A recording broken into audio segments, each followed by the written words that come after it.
Hello বন্ধুরা, আজকের আবার একটি নতুন ভিডিও নিয়ে চলে এসেছি। এখানে দেখছেন এই ব্যাঙ্গালোর জবা গাছটার মধ্যে একটি লাল ফুল হয়েছে। আপনারা দেখেছেন যে আমাদের ক্ষেতে আলু বসানো হয়েছে, তাই আজকের আলু ক্ষেতে কিভাবে জল দিতে হয়, কি সার দিতে হয়, তার সমস্ত বিবরণ আমার বাবা জানিয়ে দেবে। কিছু গাছের মধ্যে সার মাটি প্রয়োগ করব আর কচু গাছ বসিয়ে নেব। আর এখানে যে জবা গাছটা দেখছেন, এই গাছটাতে আমি সার প্রয়োগ করেছিলাম এবং কীটনাশক দিয়েছিলাম। আপনারা আগের ভিডিওতেই দেখেছেন। এখন দেখছেন কচি কচি পাতায় ভরে গেছে। আর এই গোলাপ গাছটাতে যে সাদা ফুলটা আছে তার কালারটা কিন্তু সুন্দর আসবে, কারণ ওর মধ্যে একটা পিঙ্কের আভা আছে। আর এই গোলাপ গাছের নিচ থেকে দেখছেন নতুন নতুন ডাল গজাচ্ছে, কারণ এই সময় কিন্তু গোলাপ গাছের অনেক নতুন নতুন ডাল হয়। তাহলে চলে আসুন, আমি মিমি। আর আমার চ্যানেলটা যারা এখনও সাবস্ক্রাইব করেননি তারা সাবস্ক্রাইব করে নিন। অনেক দিন ধরেই বাগানের এই কাজটা করব বলে ভাবছিলাম, তাই আজকের কচু গাছগুলো সামনের সিজনের জন্য রেডি করে নিচ্ছি। এখানে কচু গাছগুলো প্রথমে বেছে নিয়েছি, তারপরে মাটি প্রস্তুত করে বসিয়ে দিয়েছি। কিভাবে মাটি প্রস্তুত করলাম বা মাটিতে কি সার দিলাম, এই বিষয়ে আমার নেক্সট যে ভিডিওটা আসবে সেই ভিডিওটার মধ্যে সমস্ত ইনফরমেশান থাকবে। আপনারা অবশ্যই সেই ভিডিওটা দেখে নেবেন। এখন শুধু গাছগুলো বসিয়ে দিয়ে আমি ভালো করে জল দিয়ে দেবো, তারপরে জল শুকিয়ে গেলে আবার এতে জল দেব। বেশ কিছু গাছের মধ্যে সার মাটি প্রয়োগ করব আজকের। এর জন্যে আমি এখানে যে সার মাটিটা আমি প্রয়োগ করেছি, সেই সার মাটির মধ্যে 2 ভাগ মাটি, 1 ভাগ বালি, 1 ভাগ কোকোপিট, 1 ভাগ ভার্মি কম্পোস্ট, সামান্য অ্যাপসন সল্ট, সামান্য লাল পটাশ এবং খুব সামান্য হিউমিক অ্যাসিড গ্যানাক্সিন পাউডার মিশিয়ে এই মিশ্রণটি তৈরি করে নিয়েছি। এই মিশ্রণটি যে সমস্ত গাছের মধ্যে মাটি প্রয়োজন সেই গাছগুলোর মধ্যে দিয়ে দিচ্ছি। এখানে দেখছেন টমেটো গাছের পাতাটাকে আমি কেটে দিচ্ছি, কারণ এই পাতাটার মধ্যে পোকা লেগে গিয়েছে। আর যে পাতা যদি মাটির সংস্পর্শে থাকে তাহলে কিন্তু ফাঙ্গাস লেগে যাওয়ার ভয় আছে। এখানে লঙ্কা গাছের পাতাগুলো কাটতে কাটতে হঠাৎ দেখলাম এই পাতাটার নিচে একখানা লেদা পোকা রয়েছে। দেখুন, এই পাতার নিচে ডিমও পেরেছে, কিছুটা চাপ পোকাও লেগে আছে। এই পাতাগুলো কেটে ফেলে দিন বা এগুলোকে পুড়িয়ে দিন। আমি নিচের যে কটা লঙ্কা গাছের পাতা মাটির সংস্পর্শে এসেছে সেগুলো সমস্ত খুব ভালো করে কেটে দিলাম এবং মাটিটাকে একটু চেপে বসিয়ে দিচ্ছি, যাতে গোড়ার গাছটা হেলে না পড়ে। আর আজকের আমি এই লঙ্কা গাছগুলোর মধ্যে পিঞ্চিং করে দিচ্ছি। 12টা পাতা অনেক দিন আগেই হয়ে গিয়েছে। বসানোর সময় আমি কয়েকটা পাতা কেটে ফেলে দিয়েছিলাম। পিঞ্চিং করার জন্যে উপরের কয়েকটা পাতাসহ মাথাটুকু সামান্য একটুখানি নখ দিয়ে কেটে দিলেই কিন্তু হয়ে যায়। এতে দুটো জিনিস হবে: এক, গাছে নতুন নতুন অনেক শাখা পোশাকা আসবে, আর এর ফলে গাছে অনেক ফুল ও ফল হবে। আমি ভালো করে মাটিগুলোকে দিয়ে দিচ্ছি।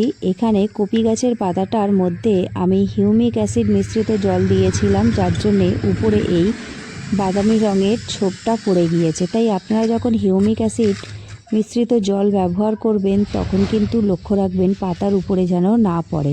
আমি সমস্ত গাছগুলোর মধ্যে মাটি দিয়ে দিয়েছি। যে টবের মাটিগুলো একটু শুকিয়ে এসেছে সেই টবের মধ্যে আমি জল দিয়ে দিচ্ছি। এখানে আমি কিন্তু অনেক বেশি জল দেব না, কারণ এই কালো গ্রো ব্যাগের মধ্যে কিন্তু জল অনেকক্ষণ ধরে রাখে। আমি এই গ্রো ব্যাগগুলোকে কিন্তু ছিদ্র করে দিয়েছি। চন্দ্রমল্লিকা এবং গাঁদা গাছে কিন্তু প্রচুর পরিমাণে জল খায়, তাই আপনারা এই গাছগুলোকে জল দেওয়ার সময় দেখে শুনে জল দেবেন।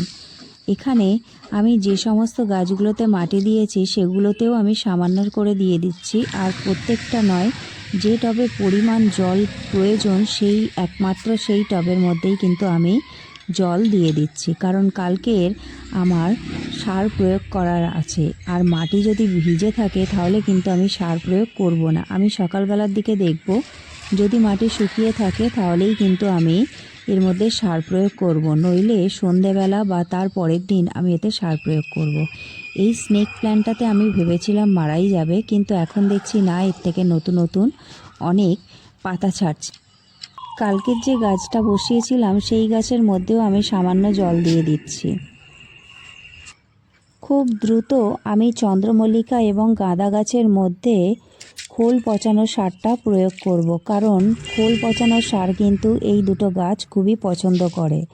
আর যেহেতু এই সময় গাছে নতুন নতুন ডালপালা হচ্ছে এবং কুঁড়ি আসছে, তাই পর্যাপ্ত খাবার না পেলে কিন্তু গাছের গ্রোথ বা কুঁড়ি ভালো হবে না। এখানে দেখুন অ্যালাইজাম গাছের দানা থেকে যে গাছ হয়েছে এগুলো এবারে বসানোর মতো হয়ে গেছে। খুব দ্রুতই আমি এগুলো আলাদা পটের মধ্যে বসিয়ে দেবো।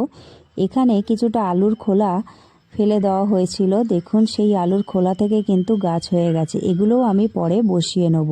যতক্ষণ না বাস্কেটগুলো রেডি হচ্ছে ততক্ষণ কিন্তু আমি এই আলু গাছ বসাতে পারবো না। কম লাগবে, মানে কমেতে কাজ হবে বেশি। আর যদি এমনি যেভাবে জল বেশি খরচা হবে, এই অল্প জলেতে কাজ বেশি হবে এতে। আর যদি পুরো পাম্পে জল দেয় পরিমাণ মতো জল দিচ্ছি। আর এক মাস বাদে এর মাঝখানে এমনি ছিটিয়ে ছিটিয়ে জল দেবে? এটা জো হতি 20 দিন লাগবে, তখন আলু ধরে নেবে, পুরো ধরে নেবে, তখন একবার চাপান ছাদ দিয়ে জল দিয়ে দেবো, আর লাগবে না। আরেকবার ছাঁচ দিতে লাগবে। সার কবে দেবে, কতদিন বাদে? 20 দিন বাদে। জল দেওয়ার আগে একবার হালকা করে দেবো, হালকা করে ইউরিয়া দেবো। আগে পটাশ ফসফেট দিয়েছি, আর জল পড়বে না, আর একবার জল পড়বে, জল দিতে লাগবে না। এই সাথে ধরা রোগ লাগে, ধরা রোগ, ধরা হলেই তেল মারতে হবে।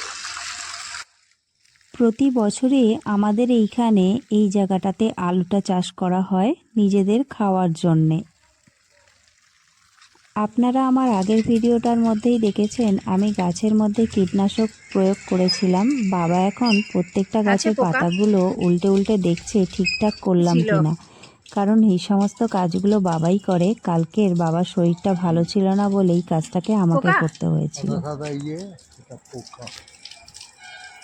কালকে দিয়েছিলাম, কদিন বাদ মরে আছে হয়তো,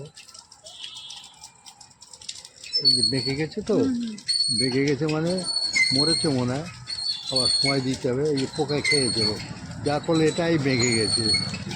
এটা বেঁকে গেছে এই জন্যই, এই বেঁকেছে এই জন্যই। পোকা যখন পাতারা এইরকম লেভেল হয়েছে, এই যে পোকা খেয়েছে এই সাদা সাদা, এই সাদা সাদা এগুলি পোকা, এই যে পাউডার মতন, ওই পাউডার মতন হচ্ছে পোকা। পোকাটা একটু গিয়েছে মনে হচ্ছে, আগে তো খেয়ে নিয়েছে, এখন আছে, ফেরত দিতে লাগবে। আর দুদিন বাদে আবার দাম আছে, কিছুতে যাচ্ছে না। মুড়ে গেল, দেখলি তো, হ্যাঁ হ্যাঁ হ্যাঁ, মুড়ে গেল, এই যে বসে আছে, সাদা পাউডার মতন বড় এই যে হয়ে গেছে। কিছুতে যাচ্ছে না। জল দেওয়া হলো না, আবার কবে দেবে? 15 দিন বাদে আবার।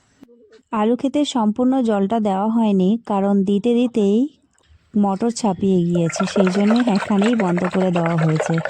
প্রত্যেক দিনের মতো আজকেরও এই ওয়েস্ট ডিকম্পোজারটা একটু ঘুলিয়ে নিলাম, কারণ এটা প্রত্যেক দিন করতে হয়। আজকের ভিডিওটা এই পর্যন্তই ছিল।